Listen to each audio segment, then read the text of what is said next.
Mais ce que je dis en grande partie, c'est parce que quand tu dis je vais, tu dois y entrer en toute intégrité. Si tu dis je vais prier l'Israël, observe et obéis les paroles de Dieu d'Israël. S'il a suivi, c'est là qui habitait l'Israël dans et aujourd'hui, il poursuit toujours ceux qui s'appellent des chrétiens, ne faisant pas, n'agissant pas selon la chrétienté. Dans Ephésiens chapitre 2, 20e verset, il est écrit ainsi: nous sommes bâtis sur le fondement des apôtres et des disciples. Et Christ, c'est lui la pierre angulaire. L'autre fois, nous avons parlé sur ça, disant que nous sommes bâtis sur le fondement des apôtres et des disciples. Et c'est Christ qui est la pierre angulaire. Alors nous ne pouvons pas prendre ces versets comme des passagers. Mais si nous apprenons très bien ces versets, nous pouvons l'apprendre de sa jeunesse. Nous sommes bâtis. Nous sommes bâtis. C'est-à-dire il y a un bâtiment. Et c'est là, sur cet édifice, que nous sommes bâtis. Fondement des apôtres et des prophètes. Et Christ, c'est lui la pierre angulaire. La pierre angulaire. C'est-à-dire le fondement des apôtres.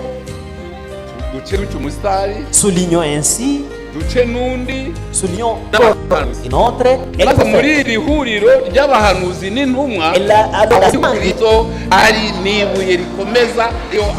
des apôtres et des prophètes, c'est là que Christ est placé. C'est là que Christ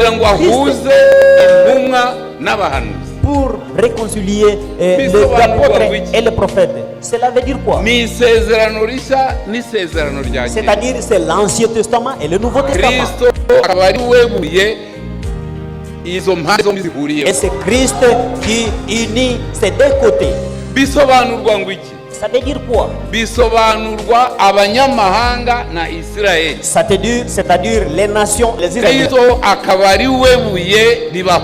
Et c'est Christ qui en est la pierre et qui les réconcilie. Quiconque confesse qu'il est chrétien, qu'il sache s'il est bâti comme anajengwa. Nous sommes bâtis. Tunajengwa. Où? Sasa wapi? Nous sommes bâtis où? Ce n'est pas pour seulement dire oh mimi ninajengwa. Oh, je te baptisais dans l'immersion. Alors qu'est-ce que c'est le nom qu'on avait prononcé? Baptiser, ça veut dire kuchovia, kushusha ndani ya maji. Ça veut dire immerger. Tout ce que tu as immergé et faire par l'eau, cela veut dire que tu l'as baptisé. Tout ce que tu peux prendre, tu immerges dans l'eau et couvert par l'eau en totalité, c'est qu'il a été baptisé.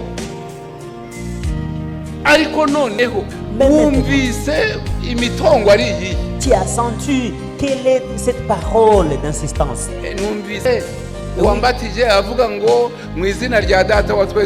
C'est lui qui m'a baptisé. Il a dit au nom du Père et Fils et Saint-Esprit. Je n'en discute pas. Et ce péché-là que tu commettais quand on t'aidait au dos et toi tu rejambais.